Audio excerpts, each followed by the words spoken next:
Hi hello ನಮಸ್ತೆ welcome back to my YouTube channel. ಇವತ್ತಿನ recipe ಏನು ನೋಡ್ತಾ ಇದ್ದೀರಾ, ನಾನೇ ಮಾಡಿಟ್ಟಿದ್ದಂತಹ ಒಂದು ಪನ್ನೀರಿಂದ ತಯಾರಿ ಮಾಡಿದಂತಹ ನಾನೇ ಮಾಡಿದಂಥ ಒಂದು ಗ್ರೇವಿ ಆಗಿದೆ. ಈ ಗ್ರೇವಿ ತುಂಬಾ ಸ್ಪೆಷಲ್ ಆಗಿತ್ತು ಮತ್ತು ತುಂಬ ಟೇಸ್ಟಿಯಾಗಿತ್ತು. ನಾನು ಕೂಡ ಟೇಸ್ಟ್ ಮಾಡಿದೆ. ಈ ರೀತಿಯಾದಂಥ ಒಂದು ರೆಸಿಪಿನ ಮಾಡೋದಕ್ಕೆ ನಾವೆಲ್ಲ ಯೂಸ್ ಮಾಡ್ತಾ ಇರೋದು, ನಾನು ಒಂದು ಕ್ಯಾಪ್ಸಿಕಮು, ಒಂದು ರೆಡ್ ಚಿಲ್ಲಿ ಅಥವಾ ಗ್ರೀನ್ ಚಿಲ್ಲಿ, ಒಂದೆರಡು ಕರಿಬೇವು ಮತ್ತು 3 ಈರುಳ್ಳಿಯನ್ನು ಇಲ್ಲಿ ಎಣ್ಣೆ ಒಳಗಡೆ ಫ್ರೈ ಮಾಡ್ಕೊಂಡಿದ್ದೀನಿ. ನಿಮ್ಗೆ ಯಾವ ಶೇಪಿಗೆ ಬೇಕು ಅನಿಸುತ್ತೋ ಆ ಶೇಪಿಗೆ ಕಟ್ ಮಾಡ್ಕೋಬೋದು. ನಾನಿಲ್ಲಿ ಸ್ವಲ್ಪ ಈರುಳ್ಳಿನ ಸ್ಮಾಲ್ ಸೈಜಲ್ಲಿ ಮಾಡಿ ಕ್ಯಾಪ್ಸಿಕಮ್ನ ಸ್ವಲ್ಪ ಉದ್ದ ಸೈಜಲ್ಲಿ ಕಟ್ ಮಾಡ್ಕೊಂಡಿದ್ದೀನಿ.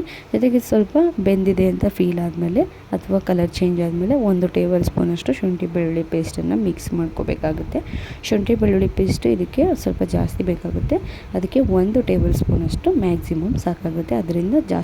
ಅದಕ್ಕೂ ಮೇಲೆ ಜಾಸ್ತಿ ಹಾಕೋದು ಅವಶ್ಯಕತೆ ಇರೋದಿಲ್ಲ. ಸೊ ಇದಾದಮೇಲೆ ನಾವು ಒಂದು ಮಸಾಲೆಯನ್ನು ರುಬ್ಬಿಟ್ಕೊಂಡಿದ್ವಿ. 2 ಟೊಮೊಟೊ, 1 ಈರುಳ್ಳಿ, 1 ಬೆಳ್ಳುಳ್ಳಿ ಮತ್ತು ಹಸಿಮೆಣ್ಸಿನ್ಕಾಯಿನ ಕ್ಯಾಪ್ಸಿಕಮ್ನು ಸ್ವಲ್ಪ ಅರ್ಧ ಹಾಕಿ ರುಬ್ಬಿಟ್ಕೊಂಡಿದ್ದಂತಹ ಒಂದು ಮಸಾಲೆ ರೆಸಿಪಿಯಾಗಿತ್ತು. ಅದನ್ನು ಕೂಡ ಎಲ್ಲನೂ ನೀಟಾಗಿ ಹಾಕ್ಕೊಂಡು ಸ್ವಲ್ಪ ಈಗ ಮಿಕ್ಸ್ ಮಾಡ್ಕೋಬೇಕಾಗುತ್ತೆ. ಸ್ವಲ್ಪ ಹಸಿ ಸ್ಮೆಲ್ ಏನಿರುತ್ತೋ ಅದನ್ನು ಹೋಗೋವರೆಗೂ ನಾವು ಮಿಕ್ಸ್ ಮಾಡಿಕೊಂಡು ಚೆನ್ನಾಗಿ ಬೇಯಿಸ್ಕೋಬೇಕಾಗುತ್ತೆ. ನಾನಿಲ್ಲಿ ಅರ್ಧ ಟೇಬಲ್ ಸ್ಪೂನಷ್ಟು ಧನಿಯಾ ಅಚ್ಚ ಖಾರದ ಪುಡಿ ಮತ್ತು 1/4 ಟೇಬಲ್ ಸ್ಪೂನಷ್ಟು ರೆಡ್ ಚಿಲ್ಲಿ ಮತ್ತು ಚಿಕನ್ ಮಸಾಲೆನೂ ಕೂಡ ಹಾಕಿ ಸ್ವಲ್ಪ ಮಿಕ್ಸ್ ಮಾಡಿಕೊಂಡು ಇದೆ.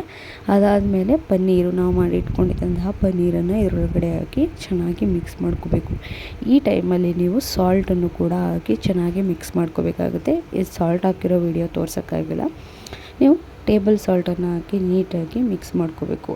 ನಿಮಗೆ ಎಣ್ಣೆ ಬಿಡ್ತಿದೆ ಅನ್ನೋ ಫೀಲ್ ಬರಬೇಕು, ಅಲ್ಲಿವರೆಗೂ ನೀವು ಚೆನ್ನಾಗಿ ಫ್ರೈ ಮಾಡ್ಕೋಬೇಕಾಗುತ್ತೆ. ನೋಡ್ತಾ ಇದ್ದೀರಲ್ಲ, ಬಾಣಲೆಯಲ್ಲಿ ಎಣ್ಣೆ ಬಿಡ್ತಾ ಇದೆ ಅಲ್ವಾ, ಆ ರೀತಿ ಬರೋವರೆಗೂ ನೀವು ನಿಧಾನವಾಗಿಯೇ ಫ್ರೈ ಮಾಡ್ಕೋಬೇಕಾಗುತ್ತೆ.